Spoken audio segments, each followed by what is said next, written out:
We're 2 issues into the latest Daredevil run by Stephanie Phillips, Lee Garbett, and Frank Martin, and there's one word I would use to describe it.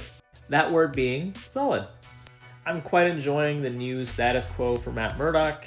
Stephanie Phillips does a great job at writing him. In the early issues, I like how he is at a disconnect with his fellow students because they're much younger. I like the back and forth banter between them as they learn about law and also question Matt's teaching. As for the art, Lee Garbett does a great job at having dynamic art for Daredevil, and Frank Martin does a great job at supporting this artwork with some pretty good colors. I think the new villain that they're setting up in this book called the Omen is pretty interesting, and here's where I'm gonna have to dive into some spoilers, so you've been warned. But I like the premise of the Omen breaking into Matt's apartment and telling Daredevil that Matt Murdock will die.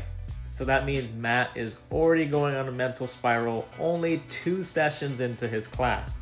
However, I do have some minor issues with it so far. I loved the first half of Chip Zdarsky and Marco Cicchetto's run on Daredevil because of its fast pace and high drama, and I also enjoyed the interactions between Matt and Elektra. However, I did fall off of Daredevil comics after Devil's Reign, and full transparency, I haven't read any of the Daredevil run that came before this one, so I am slowly but surely adjusting to where we are now in Matt's story, where firstly, he, just like Matt would, to be honest, is already moving on to a different girl, and an overall slightly slower pace that's still building up the drama. Which I do want to make clear, it's not a bad thing, there's minor nitpicks, and I am still enjoying the story so far.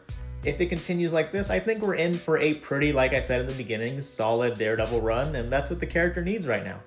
I can follow up for more of you guys and let me know what you think about this new run so far.